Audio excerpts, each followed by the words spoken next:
আমার মেয়ে নন্দিতার জন্য তোমাকে একজন বডিগার্ড হিসেবে নিয়োগ করতে চাই, কিন্তু একটা কলেজ পড়ুয়ার বডিগার্ড লাগবে কেন?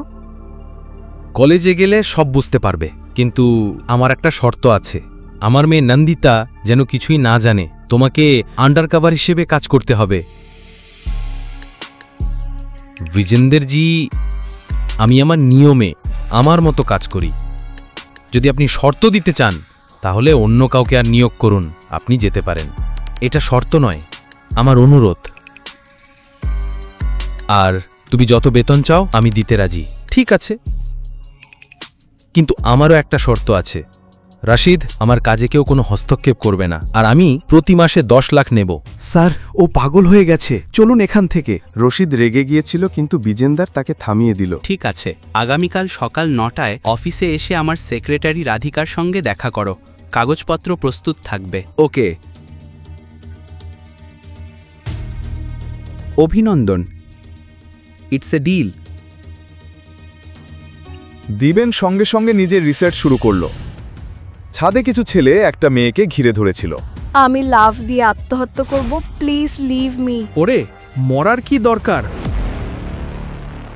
পরদিন সকালে আত্মবিশ্বাসের সঙ্গে সে ঢুকল একটি বিল্ডিংয়ে, যার নাম ছিল শেখাবত কর্পোরেশন। দেবেন পৌঁছালো বিজেন্দারের কেবিনে। একজন মেয়ে তাকে থামালো। মিস্টার দেবেন, আপনি এলেন? হ্যাঁ, আপনার প্রশংসা? আমাকে ভুলে যাও। তোমার ফাইলের ছবিটা ঠিকমতো তোমার হ্যান্ডসাম মুখটা ধরতে পারেনি। আমি ঠিকভাবে বর্ণনাও করতে পারছিলাম না। দেখছি আজকের মিটিংটা তোমার সঙ্গেই। হ্যাঁ, একদম। আর তুমি আমাকে পুরো 1 ঘন্টা অপেক্ষা করালে। আসলে আমি মেয়েদের অপেক্ষা করাতে একদমই পছন্দ করি না। যেহেতু আমি এখন এসেছি, তাহলে আরেকটু কথা বলা যাক। দেখছি তুমি কাজ শুরু করতে খুব তাড়াহুড়ো করছো।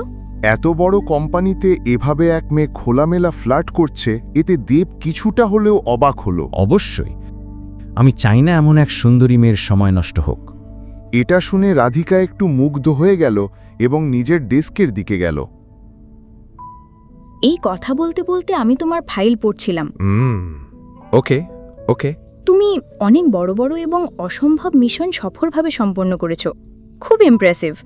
কিন্তু একটা ব্যাপার আমি বুঝতে পারছি না, তোমার ডকুমেন্টে লেখা আছে তোমার নাম ডেভিন মীরা। এটা কেন? সাধারণত মানুষ তো পদবি বা বাবার নাম লেখে।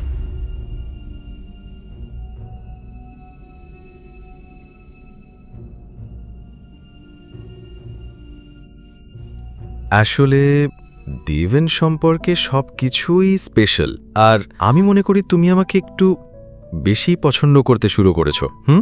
যখন কেউ স্পেশাল হয় তখন তো পছন্দ হবেই। সত্যি? তবে যদি আমার নাম ছাড়া অন্য কোনো প্রশ্ন থাকে, জিজ্ঞেস করতে পারো। সাবধান দেবেনজি, ক্লায়েন্টের সেক্রেটারির সঙ্গে ফ্লার্ট করলে খরচা পড়তে পারে। তুমি তো আমার ফাইল দেখেছো, তাই না? দেবেন কোনো সহজ কাজ পছন্দ করে না। তোমার ফাইল আমি দেখেছি। এখন তুমি এই কাজের ফাইলটা দেখো। এই কথা বলে রাধিকা হেসে দেবের সামনে একটা ফাইল রাখল। এর মধ্যে সব ডিটেইলস আছে, নন্দিতার ছবি এবং তোমার অ্যাডমিশন লেটারও। ভালো করে পড়ে নিও। ঠিক আছে, এখন যাচ্ছি, কিন্তু একটা কথা মনে রেখো, আমার টাকা যেন সময় মতো আমার অ্যাকাউন্টে জমা পড়ে। পুরো গল্প জানতে এখনই পকেট এফএম অ্যাপ ডাউনলোড করুন। লিঙ্কটি ডেসক্রিপশনে রয়েছে।